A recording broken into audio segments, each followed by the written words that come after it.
So let's jump right in. I mean, I'd love to know, who are these people? Let's talk about what they age, where they got their money, kind of give us the insight. So let's look right here. So when we think about this on the cuff, the perception is that millionaires, social media would lead us to believe that they are extremely young, they are super risky, and they're entrepreneurs. They came up with some idea, some business, some genius thing. It's the Zuckerbergs of the world who are the millionaires.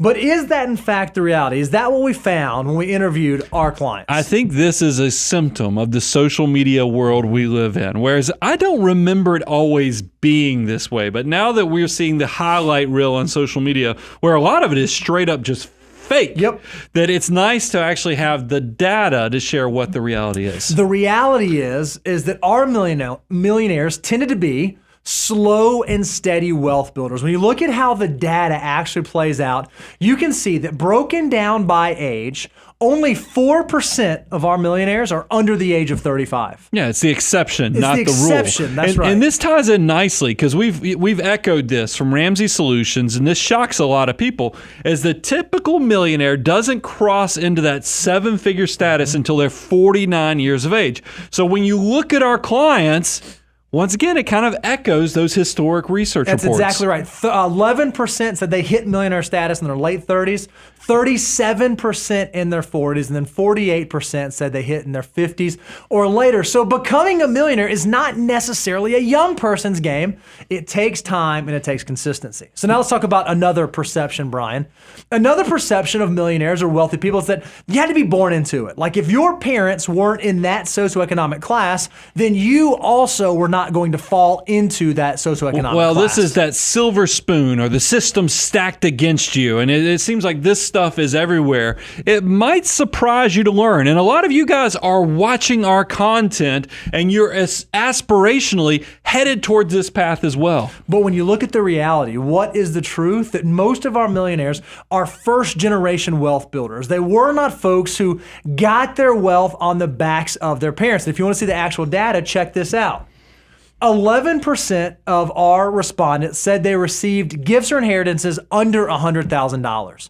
9%. That's actually over. So that's the small percentage that actually probably did have something that gave them a little nudge. So 11%. So that means the other 89%, and we'll break it down even deeper because look, 9% was $25,000 to $100,000. But if you go below $25,000, you'll see that 80% of them are first generation. 80% did not receive an inheritance larger than $25,000 on the way to their first million. So this idea that you must be born to a certain family and a certain socioeconomic class is just false. That's not the way that millionaires actually build their wealth. And this has been something that's true when you look at the data all the way back to Ramsey Solutions studies, back to Millionaire Next Door, back to even studies that go into the early 1900s that have roughly 80% of millionaires are first generation. Yeah, that's what I love is the consistency between different research providers.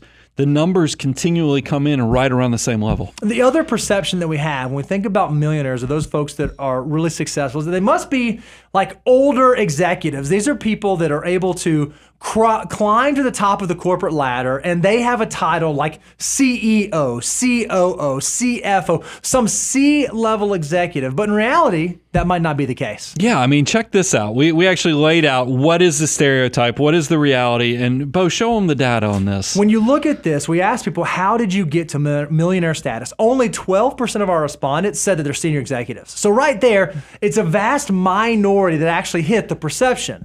8% of our respondents were entrepreneurs, and 7% were virtuosos. A virtuoso is someone who's born with an incredible skill or an incredible talent that allows them to build wealth. So I would say this is the stereotype. If you were thinking about who's wealthy, this is the professional athletes, this is the business owner, this is that senior level executive, the C-suite. And if you do the quick math on this, it's right around 27%. So where is the other 3/4 of this population coming from? You can see that 74% of investors said that the way that I got to millionaire status, the way that I was able to do it was through consistent saving and investing. Slow, steady, and consistent through time wealth building. Remember, if you can make the good habits as easy as possible and the bad habits as hard, slow and steady automated wealth building is actually going to make your inevitable wealth journey that much easier. Now, this is an interesting one, this next one, because this one is real all throughout our comments. When you go out on YouTube, you see people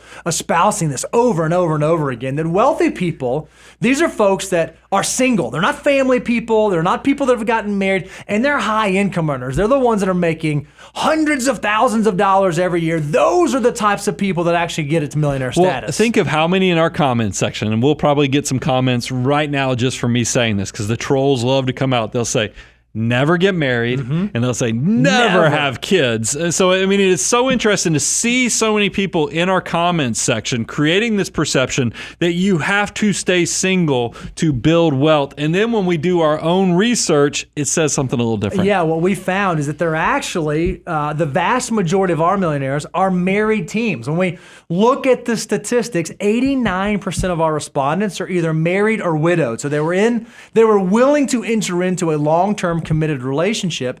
And of those that are married, check this out.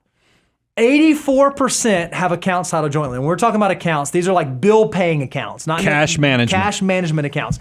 84% have accounts titled jointly, and 12% had a combination of jointly titled accounts versus separate accounts. Interestingly, only 4% of our respondents have completely separate accounts between spouses. Yeah, this is a new question we added based upon feedback from previous surveys we've done. A lot of you are saying, yeah, how are they managing money? Is it joint accounts? Is it separate accounts? What is successful when you're talking about couples? I think this is a pretty resounding answer that there is definitely good communication, good collaboration creates success. I love it.